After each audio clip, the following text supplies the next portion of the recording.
problème ni na bino basi ya kisasa. Bokomaka basi ya poto ben poli, ben solante, mitema mabe.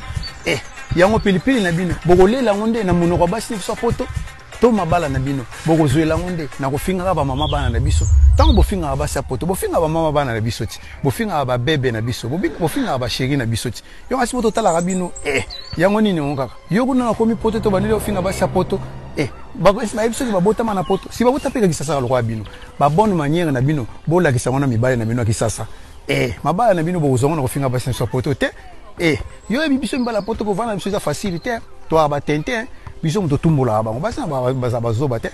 Tine babenga na biso eza po biso to tumbola bango.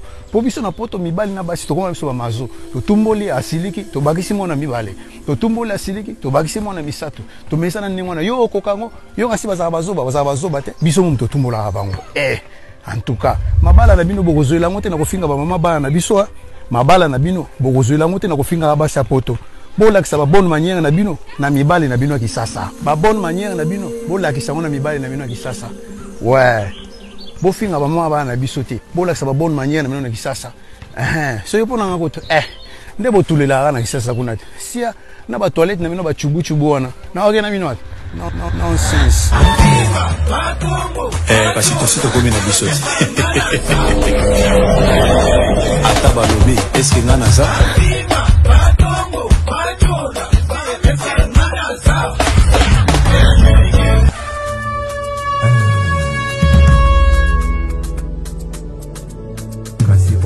Lokola maite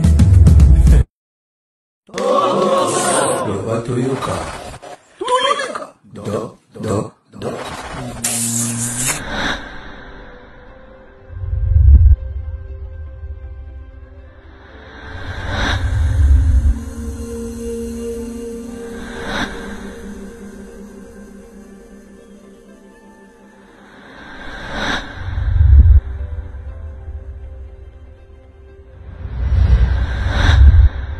You can handle it?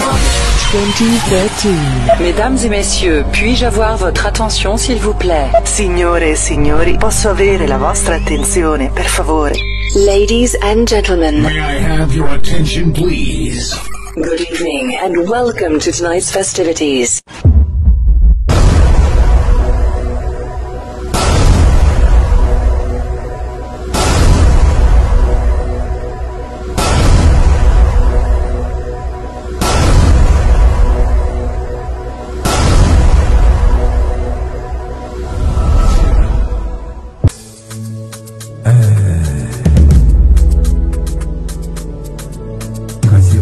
Lokola maite